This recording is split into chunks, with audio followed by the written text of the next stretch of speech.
let's talk about the aircraft itself, about all the different variants and weapons it uses. It has a crew of anywhere between 7 and 14 depending on the variant and even the flight. Usually 2 pilots, a navigator, a few loaders, 2 combat system officers, and a few other support personnel. It's about 100 feet long, 130 feet wide, and 40 feet tall. It's actually almost exactly as big as a D-77 Pelican. It has 4 engines, which can vary depending on the model. As they became available, FLIR targeting pods were added to help with targeting and recon, sometimes even having multiple pods mounted on the front and side of the plane, again depending on the model. Speaking of models, there's actually a lot more than I thought. This thing has been through more iterations than most military aircraft, starting with the AC-130A Spectre, which is mounted with 4 7.62 miniguns and 4 20mm M61 Vulcan rotary autocannons, taking the phrase gunship kinda literally. Next is the AC-130E, also called the Spectre, which still rocked 2 miniguns, 2 Vulcans, but added 2 40mm L60 Bofors cannons,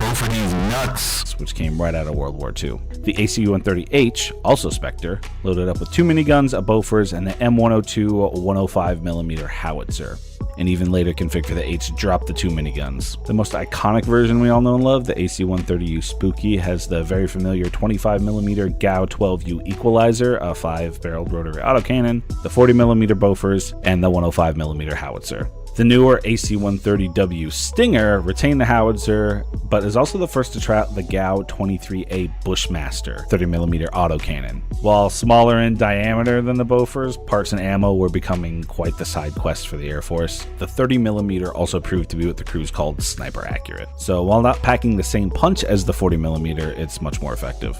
The most recent version, the AC-130J Ghost Rider, packs both the 30 and 105mm, but also carries AGM-114 Hellfire missiles, several models of small diameter glide bombs such as GBU-39s and 53s under the wings, and has a launch tube out the rear for AGM-176 Griffin missiles and GBU-44 Vipers. Also, damn, all these planes' nicknames are fucking cool.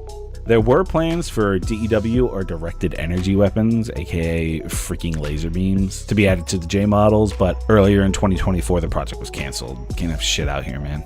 Inside the plane, the loaders usually sit at the back to load the 105, as the autocannon can be loaded with 2 feed trays with 2 different kinds of ammo preloaded. In the middle of the plane is a TV station where the triggerman will sit. Obviously, the pilots and navigators are up front where they would usually be. The left pilot has a sideways HUD looking towards where the gun is firing to help keep the wing pointed at the right spot on the ground and to help with his situational awareness.